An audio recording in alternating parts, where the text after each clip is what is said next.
I have been absolutely obsessed. I don't know if you've heard, but there's been a viral chase money glitch.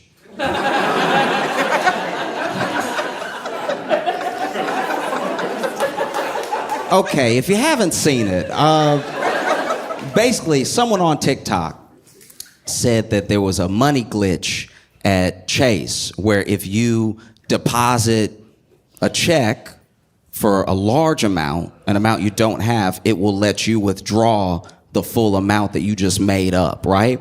And that is just check fraud. That's actually the plainest fraud you can do.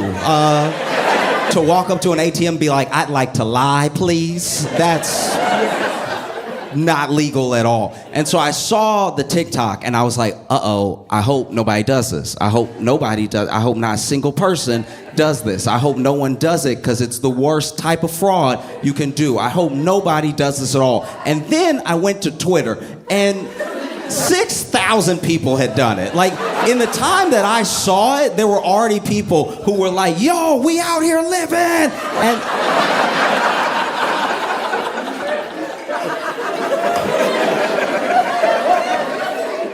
watching people you don't know commit fraud is like watching your uncle wear a suit he thinks he can pull off. You know what I mean? Like, you're just like, no, not in front of everyone, not in front of everyone. Because that's what it was in front of everyone. They not only did the check fraud, but they all made videos, which is how I was watching. This wasn't a rumor. I was like, that's a high definition camera that you are committing crimes in right now. I am so, man, the jails will be full. That's a lot.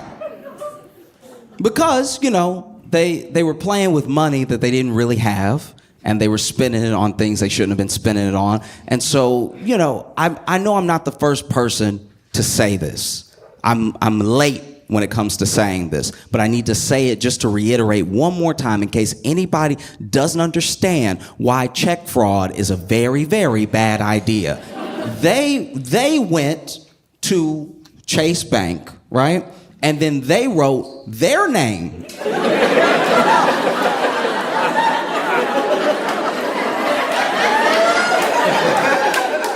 All over a check. And then they went to their bank, which was Chase Bank, with their name on that check, and then put that fake money into their account, which your bank account has every number that makes you identifiable. Like, your bank has your address. It has your social security number. It has the numbers of places you used to live. Like, they have so much information about you. Chase might as well just go to the police station and be like, we need to make a few printouts.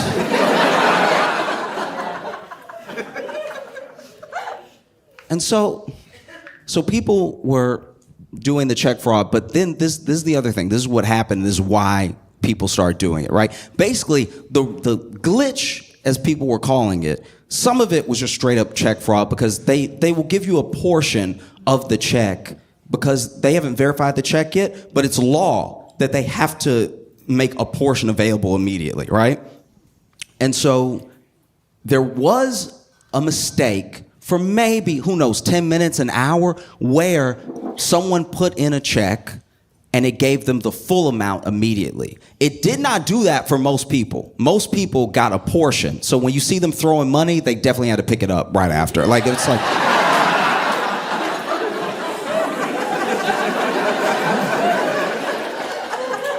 Don't let the internet lie to you. Like, they threw that money for the video, and then they were like, oh, God,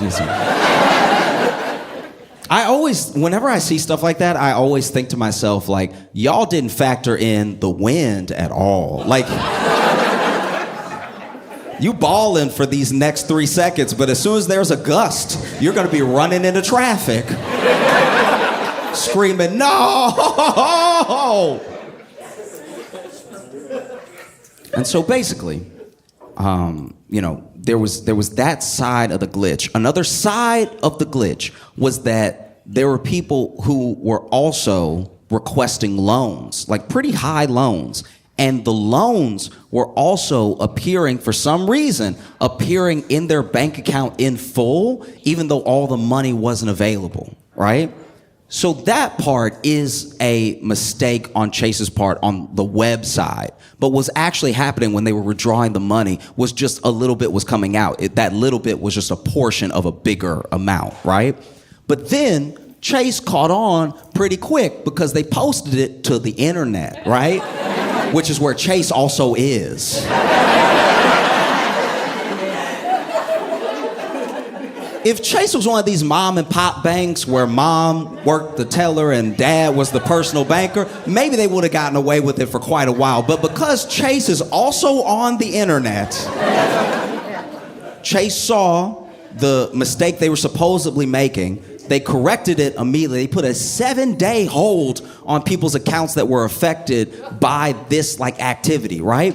But then, because they never had the money and because they already withdrew some of the money, they were getting negative balances as high as $72,000, right? Which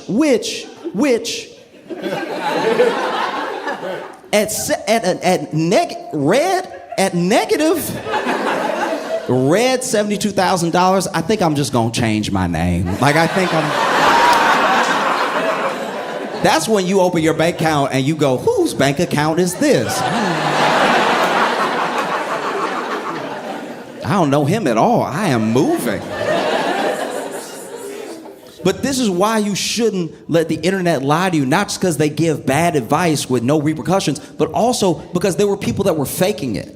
There are people that were faking the glitch, literally just to go viral. There were people who were going to the ATM, withdrawing their real money, not doing the scam, then throwing the money in the air for the video, and then immediately being like, y'all, help me. There were even people who were pretending, using other people's screenshots, pretending that they also had a negative $48,000 balance, and it was all just for attention. And it's so important to remember that. It's important to remember that half of the internet is for attention. Almost none of this is real. None of I could be AI. None of this is real. And so when you take things that are fun on the internet and you bring them into the real world, you could screw up your entire life, because check fraud is so much a felony. Check fraud is one of those felonies that someone does that's not even a dangerous person. It's just you'll be like, man, where is Cousin Willie? I have not seen him at the last 3 Thanksgivings.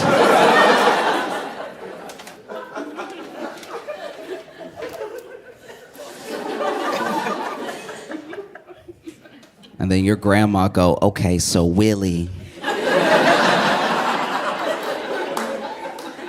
he got into a little bit of trouble at Bank of America.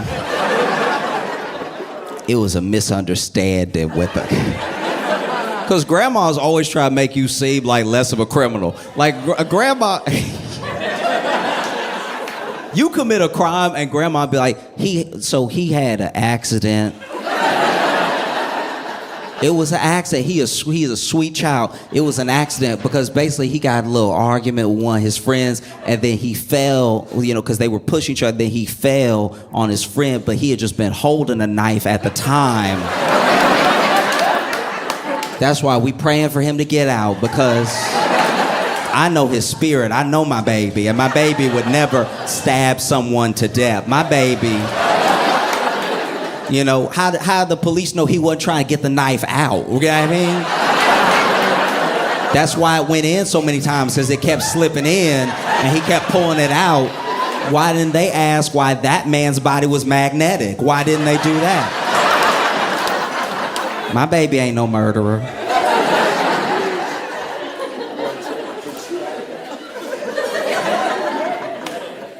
You do check fraud. Your grandma's like, that's not even his handwriting.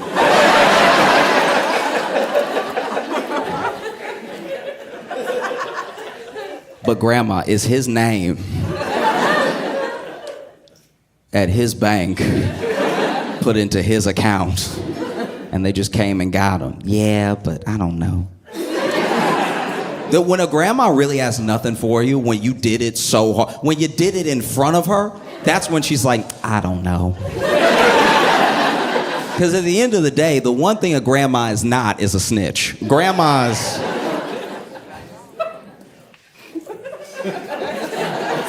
Okay. All right. So back in the day, so I grew up in Louisiana, right? And back in the day, we weren't friends, but I knew this kid, and he was like, this kid in my neighborhood was getting arrested, and it was a whole big scene because, like, basically, I don't know what he was getting arrested for, but the police thought that they needed 18 of them. Like, it was... I don't know what he did, but everybody showed up, if nothing else, just to watch. Like, that's... And that dude's grandma came outside screaming, like, he didn't do it. Typical grandma. He didn't do it. He didn't do it. And then she tried to fake a heart attack.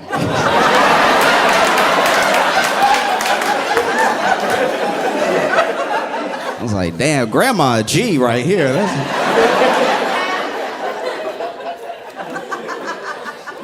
That's probably what G stands for, if you go back all the way. She was like, don't take my baby, don't take, oh no, my heart.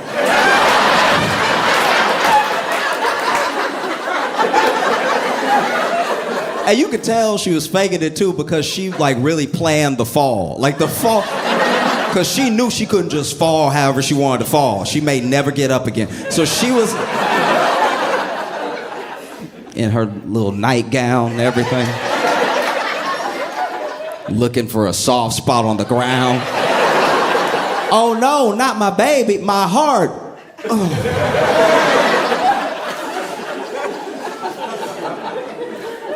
I just can't stress it enough. Please do not do wire or check fraud. It's like, it's so easy to not do. We're all not doing it right now.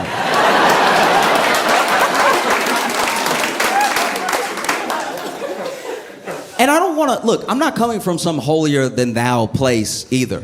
I understand crime. I understand why people do crime. Like if you've ever been broke, you get crime. Crime makes so much sense if you're broke. I don't understand when rich people do crime because they already have things. Do you know what I mean? If you do crime as a rich person, you're really doing it for the love of the game.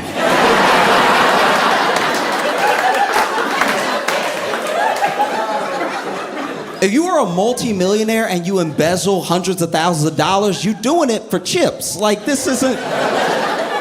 You just felt like being bad or something, trying to spice up your life. A poor person doing a crime makes so much sense.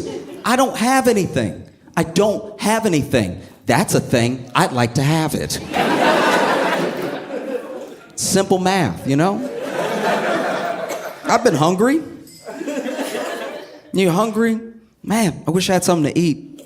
But on this planet, in this country, we trade money for things to eat. And I don't have any of that, so I guess I just won't eat. And then you don't eat for long enough that you're like, damn, the food is right there.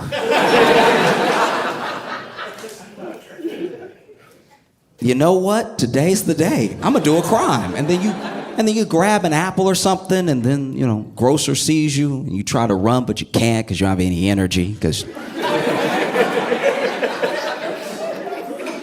So you get caught, and it's all very sad because you get charged with theft, but you took it because you were hungry. Like, crime, when you're broke, makes sense, you know? We don't like it, but it's true. It just does.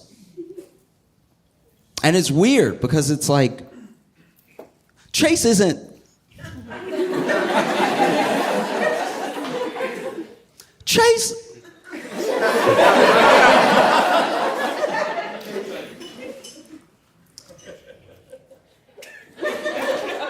This is what bothers me about the whole thing. it was dumb of these people to do it. But to do it to Chase is like weirdly full circle.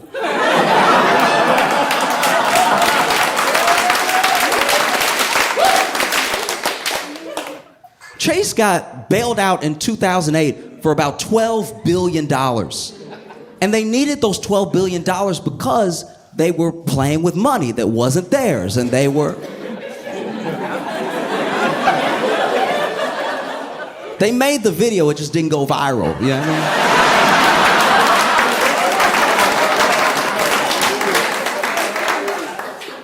mean? So it just, I don't know, there's a deep irony in that like, you know, one of the major powerhouses, probably the biggest bank in the country that contributed to near financial collapse, is gonna go ahead and get theirs back from some of the people that they made poor. It's pretty harrowing, you know? But every single one, I don't care if you were a kid, if you were grown, there was a line, by the way. There was a line at the Chase ATM, so a lot of people were doing this at once. There was such a long line. Okay, I didn't know about the scam until late. I am late when it comes to everybody doing this. It's already over and Chase has like settled it and they're probably gonna go get their money back. But I was in line one of the days and I don't look like I wouldn't do it.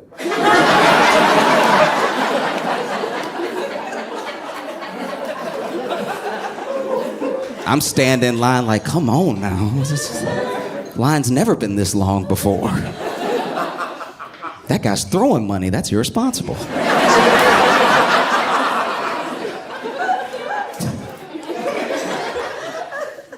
No, it's just, you know, you should know. I don't care your age. I don't care if it was on the internet or if it was a rumor you heard in real life. You should know that you cannot just take money that's not yours as a poor person. If you want to steal millions of dollars, you need to already have millions of dollars. There is a Chase money glitch. It just only benefits Chase. You know, the only people who can just print money with absolutely no consequence are the Federal Reserve. Everyone else has to deal with it. That's a tough one. It really is. Because I think about how some people are like actually in real like felony trouble. I don't know what I would do if I committed a felony, but I was just joking. This is a terrible predicament to be in. Some of these people are like 20, you know?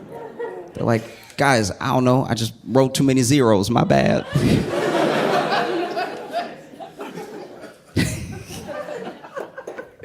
The only one of these scams that I really thought was like funny and was really rooting for the people on was that DoorDash one. I don't know if you saw this, but basically there was just like this DoorDash scam that was essentially the same thing. It was kind of tied to a Cash App scam. There are a lot of scams if you pay attention. It is crazy how much we're doing them now, how much we're doing like wire and check fraud. Like we, as Americans, we have become the Nigerian princes of the world. Like we like...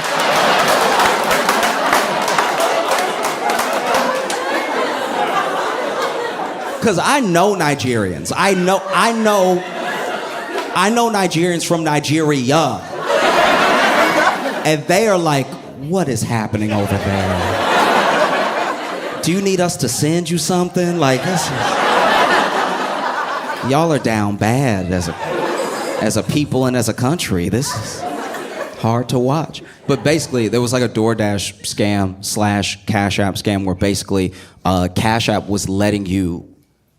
It was basically letting you have a balance without pulling it from your bank. So then people were saying that they had enormous amounts of money, right? But then weren't able to pull it out. Like they weren't able to transfer this imaginary money to their bank. That Thank God they weren't able to do wire fraud, but like they weren't able to send it. But what they could do is, as long as a full transaction was online and they linked it somewhere else, they could pay for things online with this fake money, right? And so what a lot of people would do was use their Cash App fake money to get stuff on DoorDash, which feels like the most fulfilling of the scams, because like you can make me pay back money, but you can't take the burritos out of me.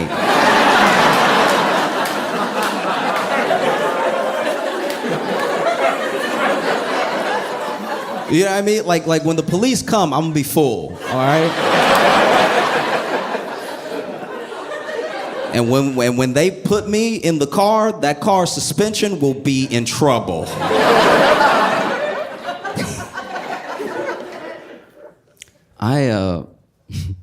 I had the opportunity not too long ago to really be a hero. Like, you know, you don't know when your hero moments are gonna come. They just show up, and then you act like the person you are in that moment. And I had the opportunity to be a hero, and I didn't take it.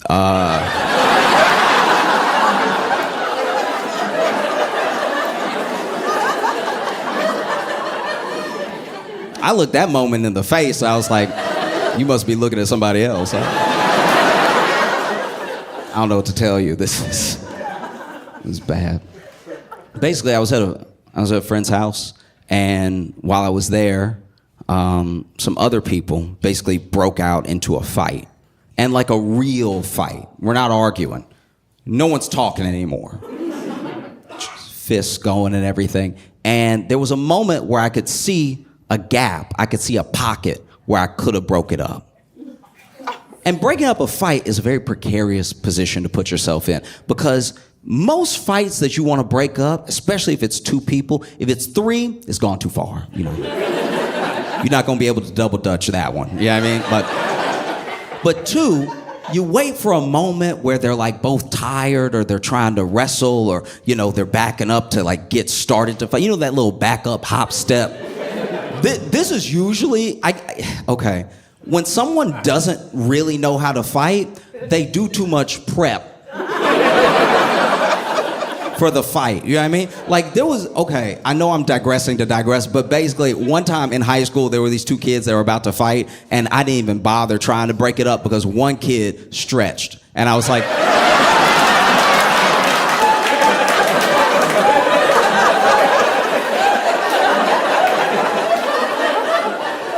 nobody that's really about to beat you down goes, oh, okay, you about to get it.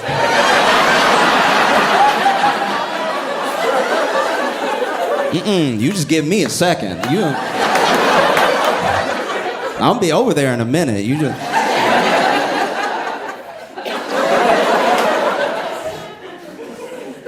And so, said all that to say that, you know, there was this moment where they were backing up, and one of them, you could tell he couldn't really fight because his hop, when he was backing up to prep, looked weird, right?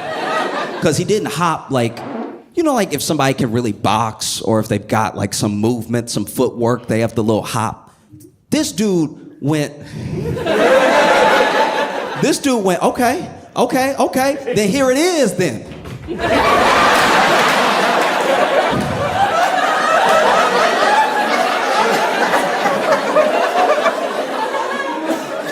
This man wanted to fight so bad, but just had to step on 1,000 roaches first. Like, in what world is this getting you ready? You look like you've already been hitting your cerebellum when you move like that. But anyway, they get to fighting, right? And I could have jumped in, but I was like, you know what? No. Because when you jump in to stop this fight, you need to be bigger than both people, right? The way you jump in and stop a fight, usually it's hand first, like you get the hand in there so that's the warning. Hey, stop swinging. Somebody else here. You might not hit him, you might hit me. Hey, right? and then you put your body in between the two of them. And the idea is that your body will be big enough that they're like, I want to punch, but there's too much to get around. And that isn't the case with me, you know what I mean? Like, I can't... I want to jump in and stop the fight, you know, like a principal, just like, hey now. Okay, so, all right. I did see, okay, so years ago when I was in high school, I went with a friend to pick another friend up because all three of us went to different high schools, right? And so he could drive first, so he picked me up after school, and then we went to pick up our other friend. Now, our other friend was waiting outside of the school, but a fight had also, a few feet away, had also broken out at the school, and the principal did this exact thing, like, hey now, and you could tell he doesn't want to get in there because the hey nahs were too frequent. Like, this man, hey now.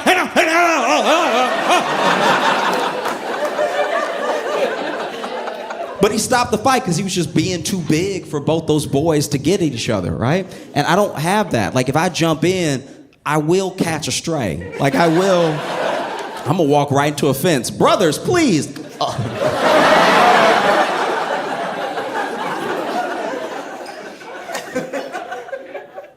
And so then the fight breaks out, and the guy that I thought couldn't fight, it turns out he can fight if he keeps the fight weird, right?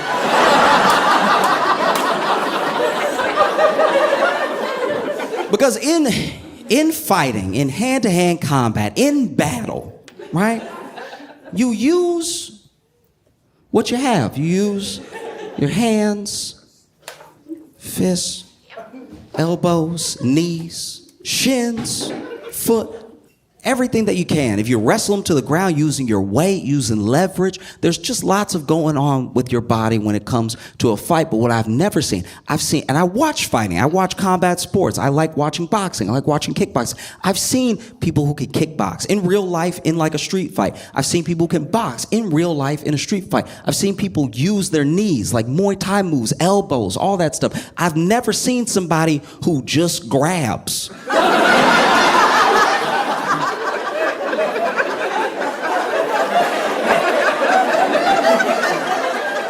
It is harrowing to watch. Because my man is over here trying to like fight, like he's fighting, right? And he's like punching and kneeing and kicking and everything like that. And the other dude, anytime he get close, he's just like,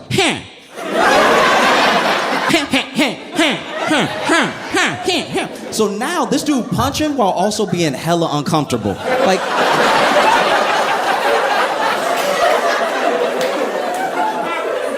like you can see where he's like, hey, when's this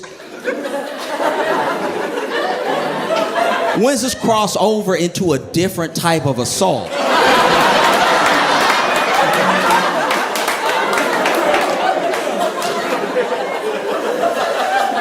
Do you know what I mean? Because like because at one point the dude was trying to dodge a punch and then like grab, and I think he thought he was doing kung fu. Because, you know, you've seen the movies where they're like, ha, and then like just Black Panthering you up, you know what I mean?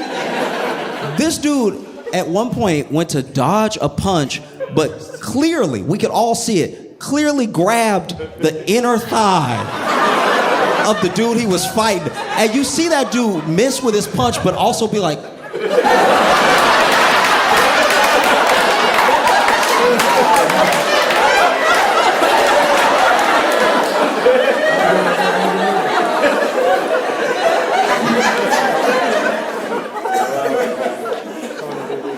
and so they're fighting, and then there's one point where, you know, the dude who really knows how to fight pushed the grabber away, because I think he just needed a break. Imagine you beating somebody's ass and they're still like,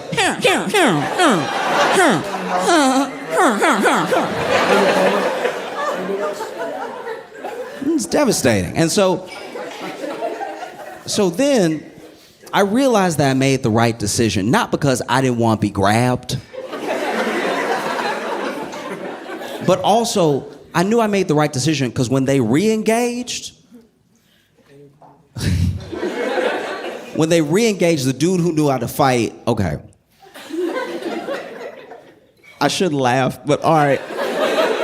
I knew I made the right decision when the dude that knew how to fight threw a microwave, right?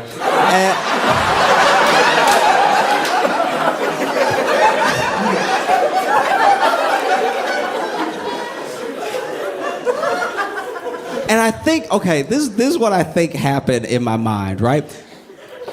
No one even saw him with a microwave. We didn't know where the microwave came from. You know what I mean? And I think we were distracted because when he pushed the grabber off, the grabber was ready. He was still like had energy, even though he had lumps all over him and everything. And he was just standing like. And I'm not even kidding. At one point, I guess when he thought the fight was about to kick back off, we were all looking at his hand and he went, like. And that must have been when old boy grabbed the microwave, because we were all like, it's weird. And there's a thing about when you're in hand-to-hand combat and you're losing, that's usually when someone reaches for a weapon, but the weapons normally make sense. I'm losing a fight. I'm in a home. I'm gonna grab something that's gonna give me a mechanical advantage, like a hammer or a knife. You know what I mean? Like, I love, one of my favorite things in the world, I've only seen it like twice ever, but one of my favorite things of all time is when somebody in a fight and they hit somebody with a book. Because it's literally poetic. When you hit someone with a book, it makes it feel like the book is in on the fight, right? Like if we're fighting and then I hit you with some James Baldwin, I'm giving you culture, right? I'm educating you. Somebody being dumb, you hit them with an encyclopedia. Read. You know? Somebody talking crazy, you hit them with a dictionary. You're literally giving them better words to use. But the thing about a microwave is that when it's coming at you in the air, it's all corners.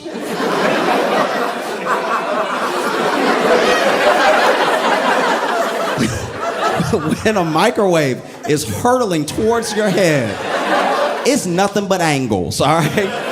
You would think it was a diamond, the way that it moves through the air. I guess I'd never seen one fly before, so I was like, wow, right? And so then, the best you can hope for, if you can't catch the microwave, if it's coming at you too fast and spinning too hard for you to dodge or stop it, is to just get hit with a flat surface, right? The best case scenario is that you get hit with a microwave that's coming at you door first, like a window. That feels like it has the most give to it. But that didn't happen at all. This dude threw the microwave at the grabber, and that dude got hit in the head with the popcorn button. And I've never seen a person shut off faster, right? Like, this dude caught a microwave in the head, and you just saw him go, like, I've never seen someone go limp that fast, right?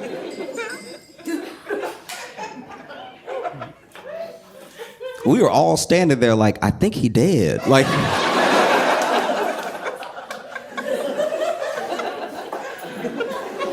the only reason we knew he wasn't dead is that finally, after like 30 seconds, which 30 seconds when you think you're looking at a dead body is forever. That's...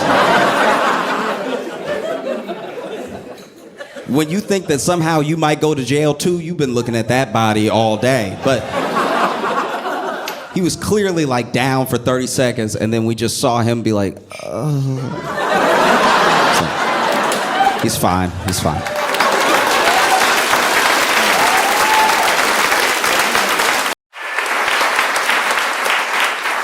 Thank you for coming out on this exceptionally hot summer. This is genuinely crazy. This is like, this is bad. It's bad. Like, when you walk outside, you don't even appreciate the sunlight. You know what I mean? It's beautiful out, and you're like, oh, God.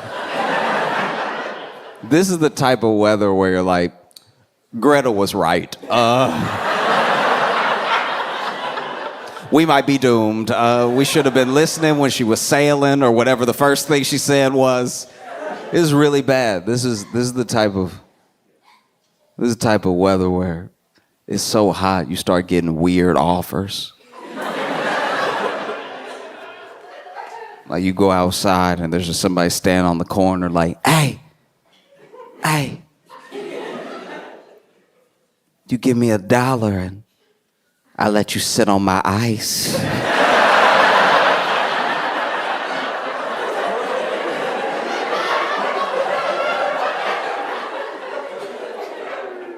I don't see any ice out here. Yes, sir. Trust me, there's ice. There's a bag behind you.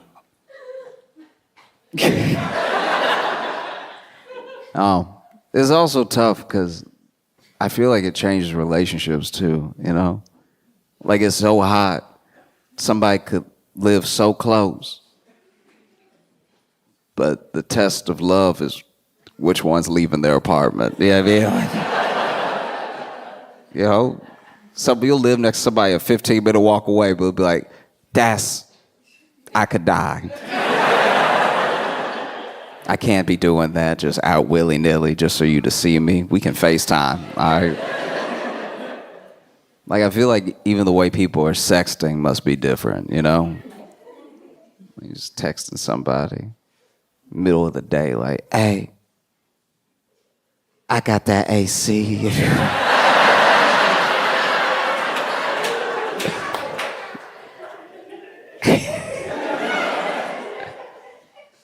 Oh no, it's not a window unit, babe. We doing central over here. Now, come through and get chilly, babe. It's like weirdly still sexual, but it's all cooling related. Like, I got popsicles. If you're feeling freaky, we could both just sit in front of the open fridge door. No, I was in Philly last weekend and it was so hot. It was in the 90s and it was so hot it made me want to be like a scammer. Like I wanted to just start going to like Zillow open houses.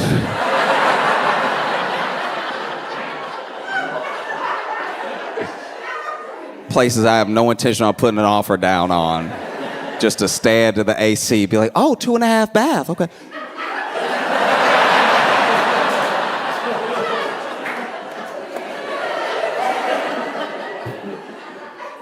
And we actually have a beautiful patio outside. No, I believe you. I can see it. I can see it through the door. I can see it. No, don't do that. Oh. Sometimes someone that you love very, very much, right? Someone you care about deeply comes to you with a problem, and this problem is something like weighing heavily on them, right? It's taking up all their mental space or anything. And you love this person, right? And they come to you and they're telling you their problem. They're trusting you with whatever it is. And while they're telling you their problem, you realize that it's boring. Don't do that. Don't be good people right now. We've all had somebody come to us, a brother, a sister, an aunt. Someone has come to us, and you, as they're telling you their problem, you're like, I don't give a shit about any of this. Like, why are they even telling me? I can't even help. What are they doing? This is ruining my Saturday. So sometimes someone that you love very, very much, deeply, comes to you with something serious to them that's a real problem, and it's boring. But somehow, overhearing a stranger's problem is always fascinating. I'll give you some examples. So a couple weeks ago, I was on the bus because life ain't going the way you think, right? And so I was on the bus, you know, the people's limousine, right? And I was on the bus and I was holding the rail, and another guy next to me was holding the rail, but he had his phone like this, right? Like tucked into his arm. And he was just like, I don't know what to do, all right? I do not know what to do. She keep fucking dudes off Facebook Marketplace.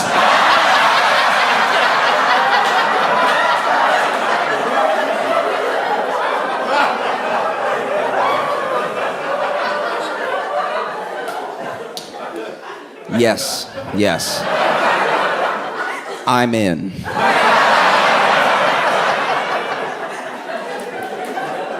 Tell me all. Because this man's on his phone like, I can't even trust her to go get a lamp.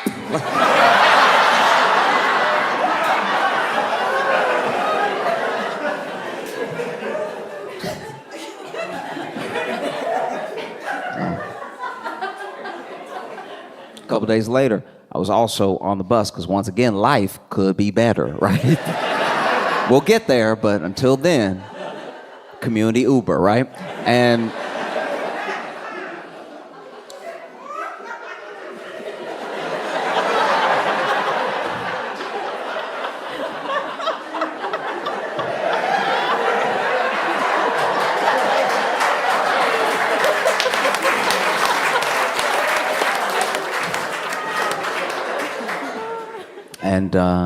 as I got on, I sat down next to this guy. Now, this guy is being louder, out loud, than my AirPods can get in my ear. So I don't even feel like I'm eavesdropping now. He offering this up to the class, okay? And so he's putting his phone down when I sat down next to him, but he was, calls somebody else.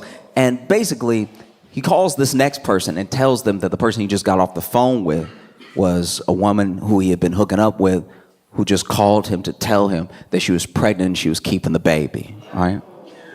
And I don't know the best place, but the bus is one of the worst places to find out you're gonna be a father, all right?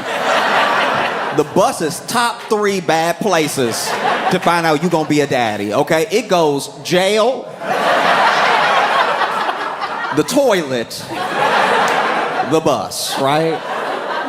And so this man is like, talking on the phone, and then he goes, yeah, it's wild because we didn't even have sex this year.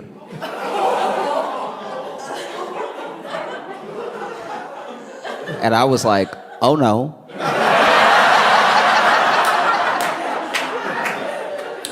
He's gonna be a father. And they kept talking. Now, I can't hear the other person on the other side of the line or anything, but I can just hear the like I can hear that noise is happening, right? And so then they must have asked the question that was on my mind, which was, when was the last time y'all slept together? And it was like, yeah, I haven't even seen her, or like, we haven't hooked up since like August of last year. And I was like, uh-oh. He's not about to be a father. Like, oh. Fellas, we gotta start learning at least a little bit about women's bodies.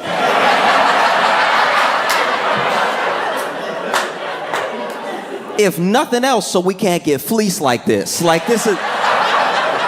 Because this man said, without stuttering, he was like, yeah, she about 10 months along, right? I was like...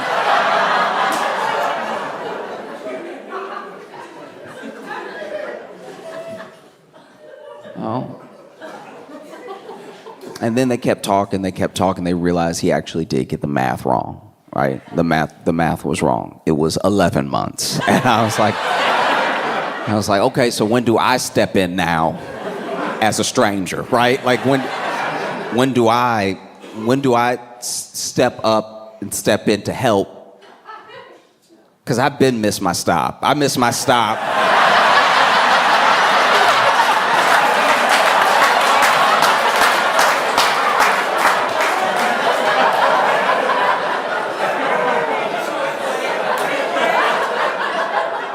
I missed my stop at 10 months, right? And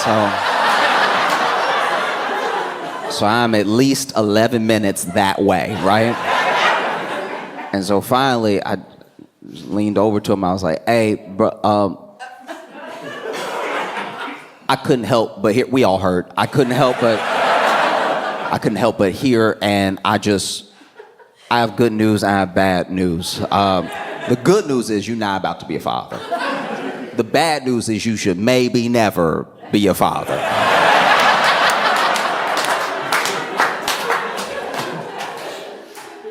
Ding!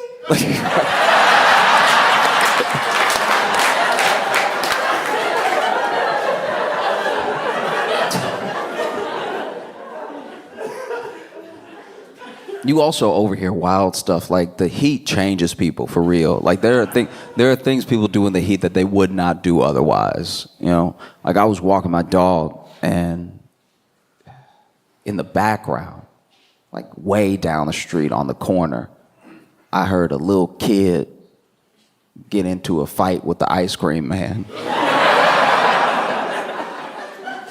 Because once again, I'm walking my dog, and just in the distance I hear, nigga, it's a nickel.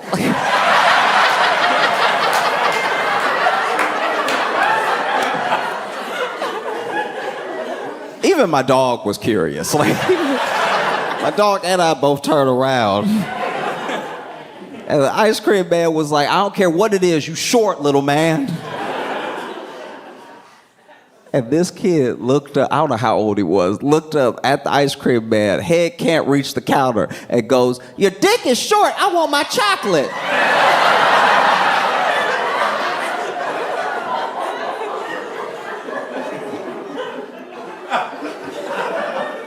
How did we get here? How did these two individuals come together in this moment? Because one, who is this kid? But two, what happens in your life where you become an ice cream man that's really here to nickel and dime these kids? Like, that's really here to like actually buy actual nickels and dimes. Who says to themselves, you know what, I love passing out joy, but you know who needs to be taken down a peg? These children, okay?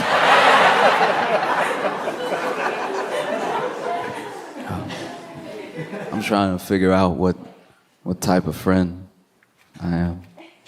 You know, I think I'm a good friend to a certain degree. I feel like if I discover for myself the type of friend that I am, I'll be a better version of that friend to everybody, right? Because I'll know my limits, I'll know what I'm willing to do, what I'm not, and everything.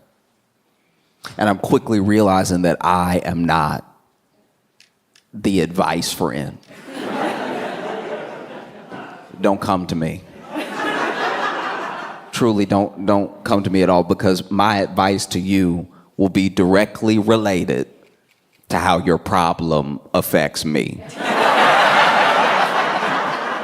I'm trying to let everybody know that now, in case, because you know, you never know. Sometimes you meet someone at the show, y'all become friends in real life, and then maybe they have a problem and they come to me, they're like, Josh, what should I do? I'm telling you right now, I am not objective. I'm not the one, right? Like, for instance, I have a lot of friends that are getting married this summer into the fall, right? So the big wedding season and everything. And so a couple of my friends have come to me, right? And you just need to know, if you're having troubles are normal, right? People get cold feet, people fight a lot leading up to a wedding, the stress, people's families sometimes don't get along, that stress. You know what I mean? Like, all of it is normal. But if you come to me, my advice to you will be directly correlated to if I already bought the gift.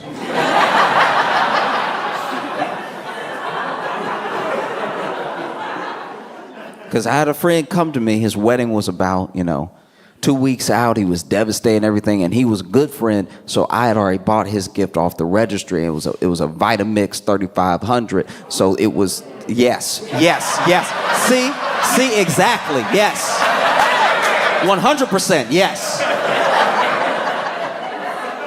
And so I'd already got that Vitamix, and anytime a relationship seems shaky, I look up the return policy just in case. And this particular model, they didn't carry anymore. So he comes to me, and he's upset and everything, going on, and I'm just looking at the receipt.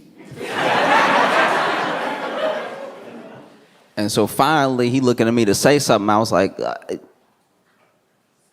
dog, you love her. Like, see your moon, your stars, all that stuff. Like, everybody cheat, okay?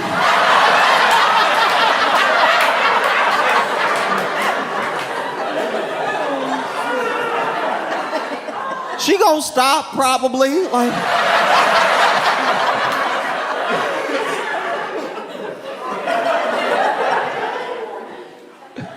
I had a different friend come to me, and this friend, the wedding was about what, like 2 days?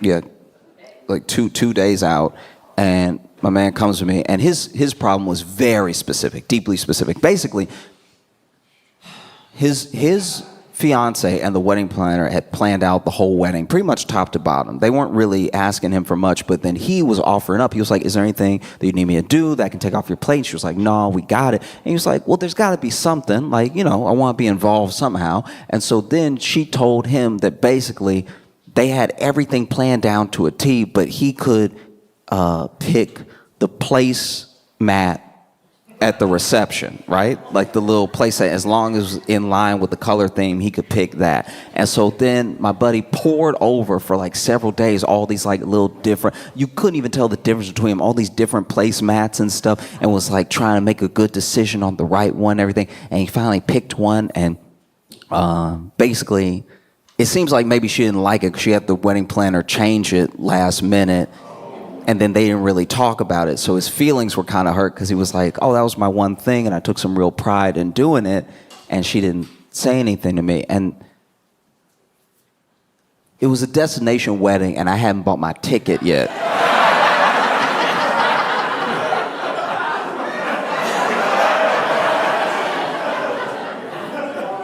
I hadn't bought my ticket, and I hadn't got a gift yet. And so he was telling me about it, and I was like, I wouldn't take that if I was you, dog. Like, for real. Sometimes you gotta put your foot down, all right?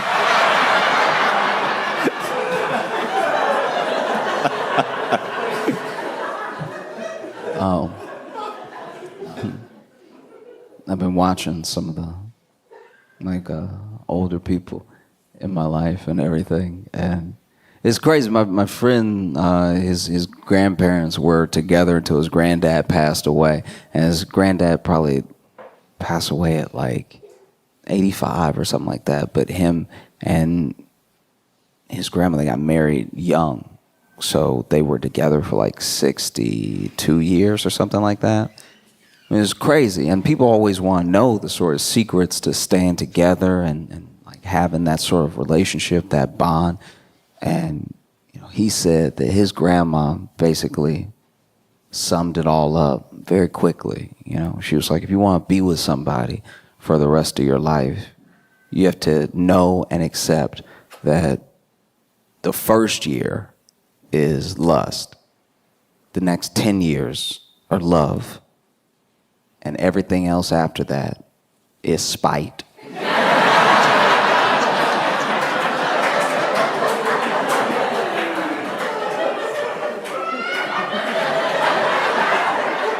And she said spite without missing a beat. Like she's like, that's a secret ingredient. Like every day you wake up and you're like, we go to war.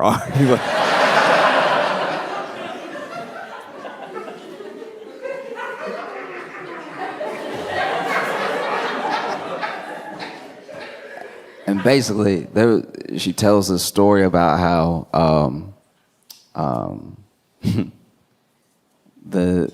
the night that his grandpa passed away, they had this routine where his granddad pretty much wouldn't even sleep in the bed anymore. He would sleep in his chair that could recline like his lazy boy, and then he would be falling asleep watching TV or something like that.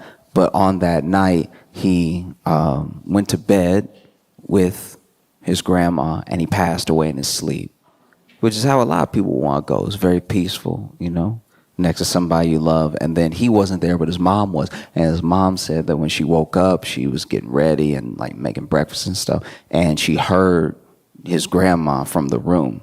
And what she heard wasn't like some blood-curdling scream or some like cry out or anything. She said she just heard, "Oh!"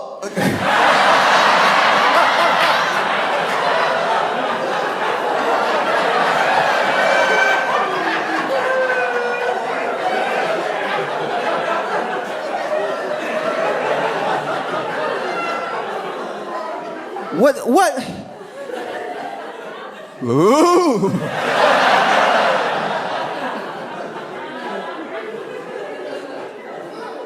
And she apparently even said at the funeral that, you know, so many people were coming up to her and telling her how sweet it was that he went to make sure he was laying in bed with her the night that he passed instead of like in his chair or something. And she was like, ain't nothing sweet about it. He did that on purpose. He knew.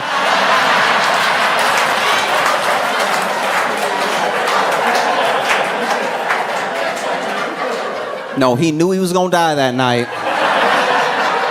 And he wanted to put his cold ass feet on me one more time.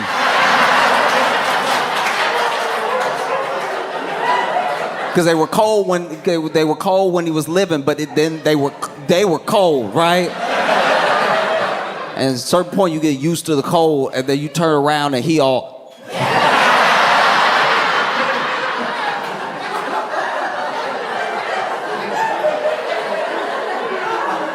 just laying up there like. And I told him take out that trash, and he didn't do it.